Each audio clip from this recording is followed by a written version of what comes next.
Hi, everyone. I'm Max from AFM. Welcome to the Pilot Training Connect podcast, where we interview individuals from the pilot training industry to learn more about their organizations and their views of the industry. Every week, we will invite an industry leader to sit down with us to learn more about their training organization and their views going forward. This week, I have the great pleasure to be joined by Steffano Buratti, owner of Aero Locarno, a leading European pilot training organization headquartered in Switzerland. Welcome to the Pilot Training Connect podcast, Steffano. Thank you. Thank you very much, Max. This is Stefano from Switzerland. I'm running Air Locarno since 4 years and a half. So even if the school has been set up in the 70s, 4.5 years ago, I decided to basically take over, since it was the flight school next to the place where I live. And taking over a flight school with 3 airplanes only. It was even a satellite operation at that time, not even independent ATO, around 10 employees, mainly PPL training. Now, looking back after 4 years and a half, we are now an independent ATO. We operated 12 airplanes and around 150 students under training all the time. And the majority of the students we are having at the moment are coming from all around Europe.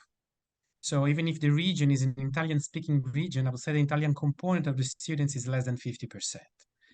And we employ mainly professional pilots as instructors. So even from the cost perspective point of view, sounds more expensive compared with some other flight schools. What the students get at the very end is top quality experience, having real pilots teaching IFR procedures, IFR flying. Yeah. Just a kind of a short introduction. Okay, so just to give everyone kind of an overview, I know you've mentioned you've got is that correct, 12 training aircraft currently in your fleet? Yeah, at the moment 12, and the second sim has just been delivered yesterday by Alsim. So we have one MPS and one Alsim sim, and we're going to take over additional 8 airplanes in 2023. So we're going to go up to 20 airplanes and 2 simulators. Okay, and I know that, so you have 20 training aircraft, and I know that you have 2 training locations, one being in Switzerland and one being in Italy, correct? That's correct. At some point, we realized that the capacity in Locarno was not enough to carry out the training for all these students. So we started looking around and getting in touch with few airports not far away from the southern part of Switzerland, willing to have a kind of a cooperation with us. We asked 5 airports if they would be interested in doing that, and 3 replied, and we negotiate very good fares and training rooms, facilities, and we decided basically to start our second operation in Cuneo, which is around 50, even less, 25 nautical miles south of Turin. So 1.5 hours by plane from our main headquarters in Switzerland, and very nice area. RMP approaches, ILS approaches, fantastic facilities, like an empty airport with 2,500 meters runway with only 2 commercial flights a day. So it was just fantastic for a flight school. Yeah. And if for anyone who is listening, if you had to kind of share what Aero Locarno's kind of unique selling point is within the industry, specifically in regards to maybe airlines, how would you define it? Well, since the very beginning, we train. So I've been working for 7-8 years as a flight operation manager and crew training manager for an AUC operator. And I could definitely see the introduction on evidence-based training and competence to the airline world. So my main question when I took over the flight school was, well, why can't I apply the same technique and the same philosophy already at the flight school level? So since the very first flight, we start teaching no-tech skills, competence, decision-making, situational awareness. So we try to mold the students in a way that as soon as the training is over, the first selection they're going to have is going to be the good one. Threat and error management. We know exactly what the airlines are looking at when they are hiring pilots, and that's how we train the students. I think so compared with yeah, go ahead. Compared with some other flight schools in the surroundings, I would say not that many are delivering the type of training we do exactly because of that.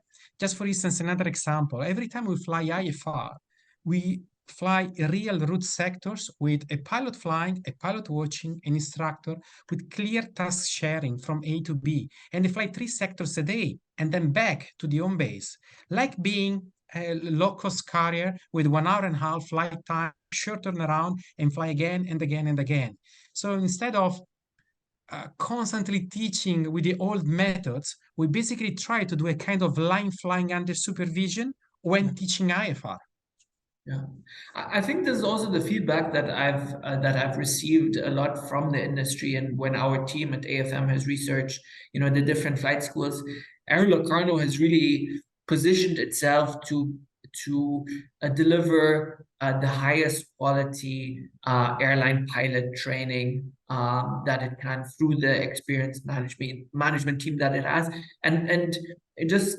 So for everyone who's listening, I know that you've also spent a lot of money to ensure that you have training equipment to take individuals right from the first ground school class all the way to MCC jet orientation training. So can you just share more kind of what equipment you have for those components and how you integrate Yes, it? somehow we're back to the previous statement. We're going to need to have pilots ready to be hired and nicely employed.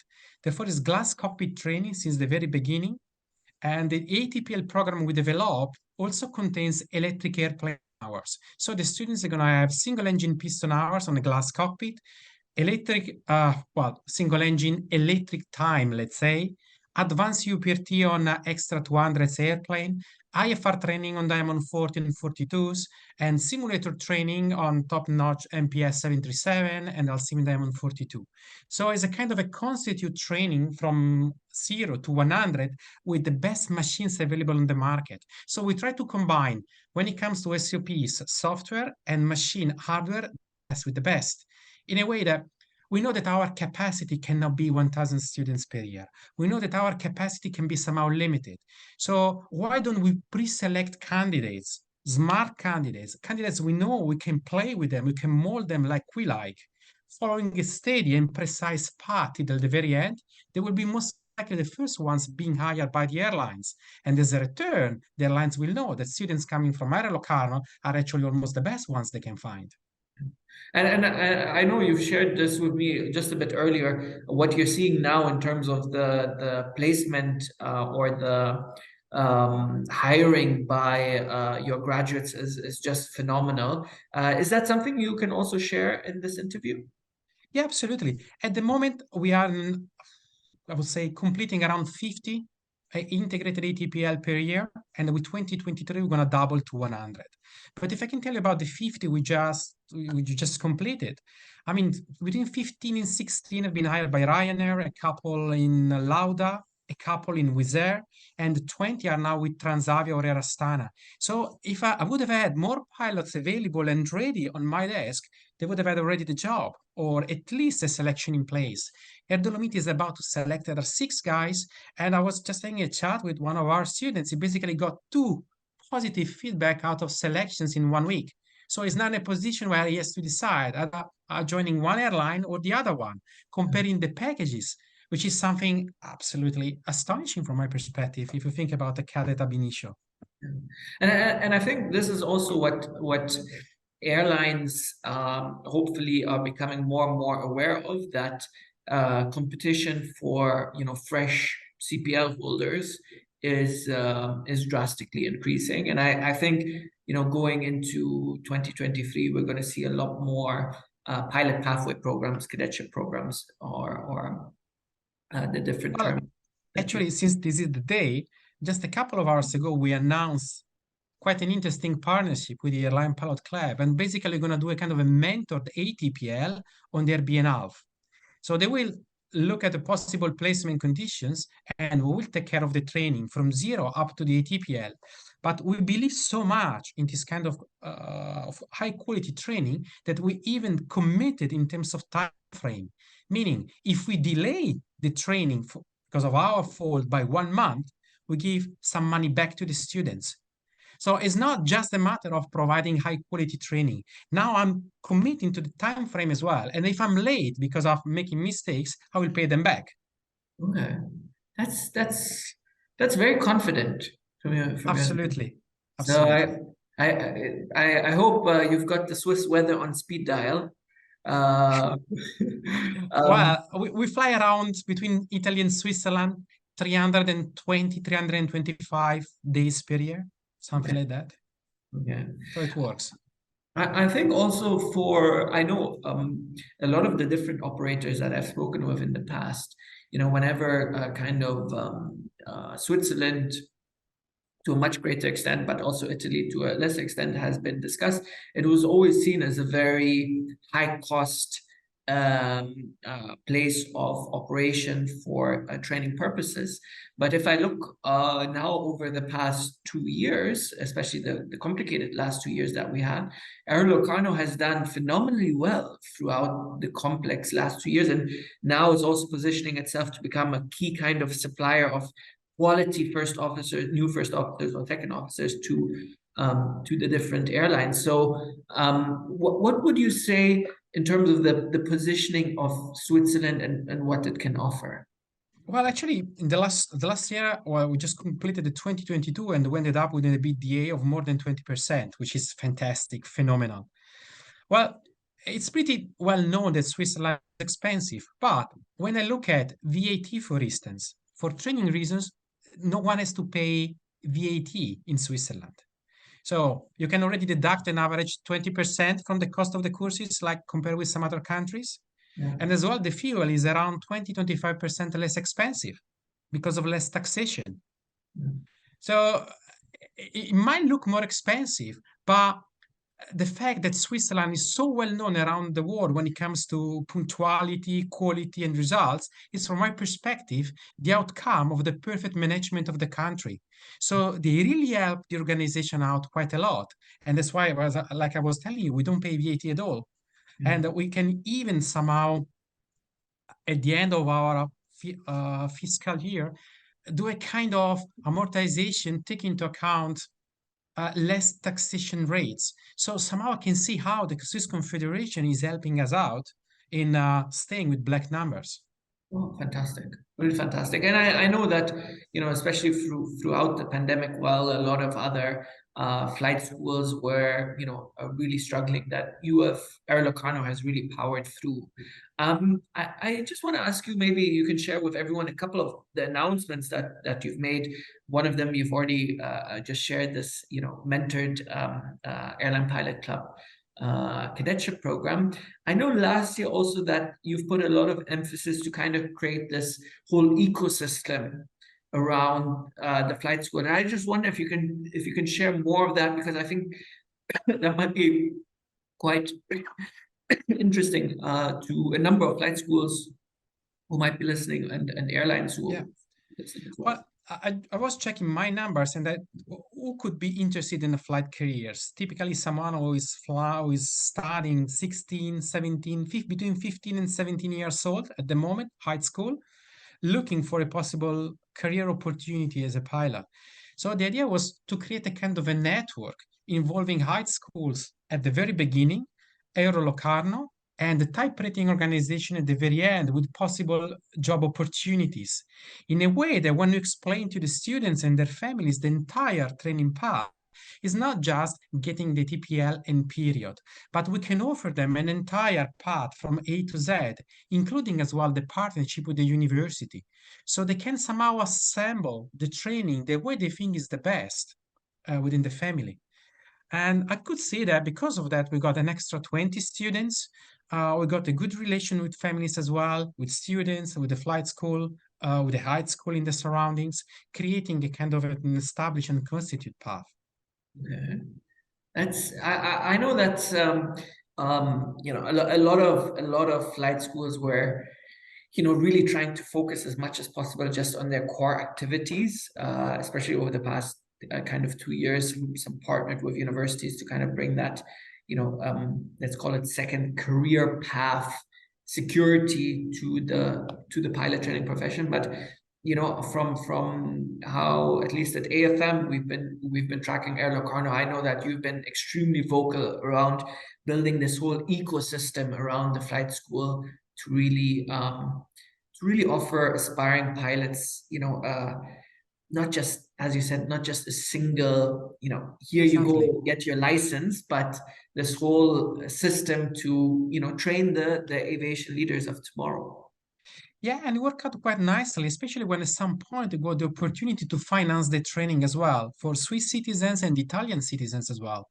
So together with strong pre-selection, this kind of network developed and the possibility to finance the best students, we are back to the discussion we were having a few minutes ago. We are ending up training the best pilots or the ones that will be hired straight after the end of the training.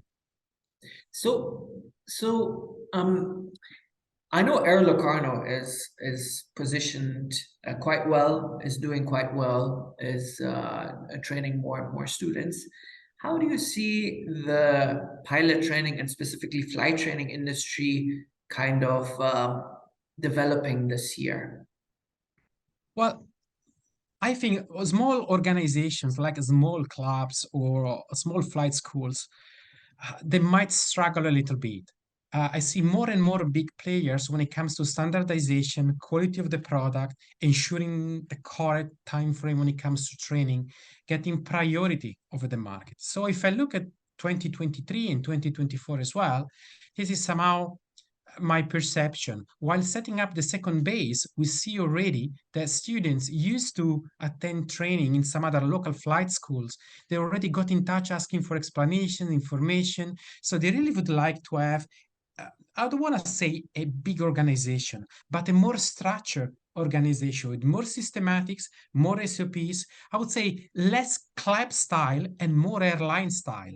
So back to your question, this is what I see the next 2 years: less club and much more professional training. Okay. And what challenges do you think the flight training industry will have to tackle over the next year to 2 years? Well, lack of expertise. The major issue I might see at the moment is losing my best instructors because the market is so open at the moment. There are so many job opportunities that at some point, few instructors I was able to get during the COVID time because they were ended up jobless. I think about few instructors working for Norwegian or working for Qatari or working for Etihad. Uh, at some point, they might desire to go back to the flight deck of a big airplane. And suddenly, I might end up without is well-qualified manpower. So from my perspective, this is the most complicated point I could see. On the other hand, it's a kind of a balance, meaning if you want to have an IFR instructor full-time, paying, I don't want to say peanuts, but a very, very low salary, you can expect the quality of the training associated to the amount of money you are able to invest in this candidate. But if you want to have a former 350 Qatari type rating instructor examiner working for you, you need to pay him a little bit more. You need to be ready to afford this quality. So that's the challenge I could see in the next months. How far can we go in retaining these high qualified candidates? I think this is really something. The cost of pilot training is continuously going up, and especially the cost to deliver flight training has drastically increased over the past 12 months, which then once again raises the total cost for an aspiring pilot, which increases the barriers of entry for aspiring pilots. But do you think we will see more financing programs? I know that you've already got student financing programs for Swiss citizens and Italian citizens. Do you think we'll see more of these kind of emerging? Yes, I think so. I think so because at the end, the cost, they are somehow the flight school are charging more or less the same price. So it's not a matter of picking up the cheapest or the more expensive flight school. It's a matter of picking up the flight school who most likely will be able to ensure the best training path. And whenever I think about bank institution or organization see good candidates together with good flight schools and possible job employment, they are more than happy to finance. The agreement we have at the moment with BNP Paribas, which is pretty famous European bank, is quite a good deal, very good interest, and the students, they don't even have to pay anything back the first 2 years. So they can complete the training, get a job, and after 2 years, then they can start paying back the cost of the training.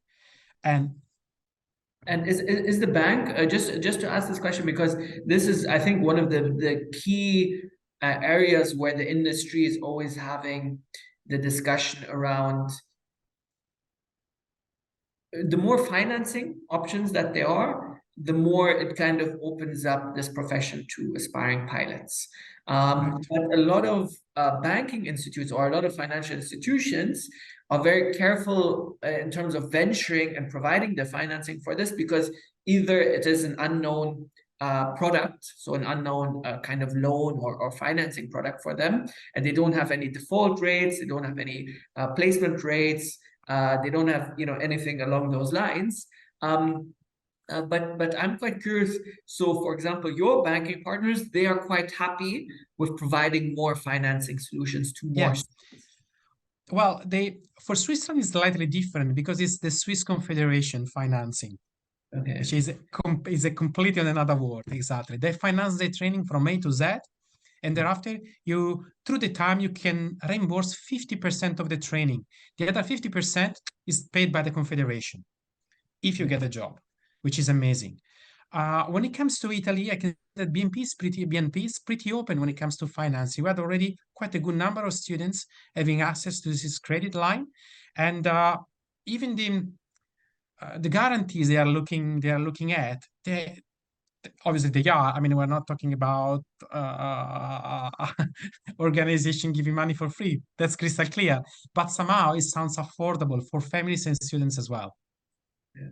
That's really fantastic. I remember, 7 or 8 years ago when I was working with a pilot training group in Southeast Asia. In the Philippines, they already introduced a study now, pay later program, which was super successful. The bank really liked it because they were financing individuals, aspiring pilots, who then got a job. And then who then became good customers of the bank in terms of taking car loan and mortgage, all of these other banking products. And is there looking ahead? So it seems like you know where the industry is going, where what the challenges are. Where do you see Air Locarno at the end of 2024? Well, we have a target, and our target is around 10 airplanes more per year. So I would say 30 airplanes. And we think about more than doubling our size. My idea somehow is to open up an additional base. So by the end of 2024, having 3 operational bases, 2 in Italy and 1 in Switzerland, and basically carry out training according to this mentor program for high pre-selected candidates, having already, if possible, a job opportunities. So that's how I see myself and Aero Locarno in the next couple of years.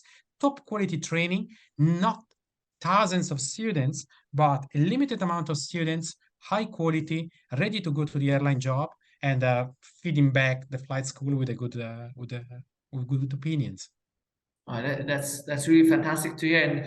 And Steffano, for as long as I've known you and Air Locarno, I'm more than confident that you will most probably reach this milestone at the beginning of 2024. If people are interested to find out more about Air Locarno, where can they find more information? Well, typical channels. So either our website or with the medias, with Facebook, Instagram, and LinkedIn, or through AFM as well. So there are a few different ways to get in touch with Aero Locarno. If someone is interested in our mentor program through APC, they can enroll, do a kind of first pre-selection, and we'll take care of the final step of the selection. So there's going to be indicative assessment going on, practical assessment, interviews, group selections. We really want to pick up the best ones. That's the target. Fantastic. Well, thank you for sharing your insights with us today, Steffano. As Steffano has mentioned, if you want to learn more about the training organization, you can visit www.airlocarno.ch. Or connect with Steffano on LinkedIn. I know, Steffano, you're very active on LinkedIn as well. And I wish you a prosperous 2023 and speak to you soon. Thank you. Thank you very much. Have a good day. Bye-bye. Bye.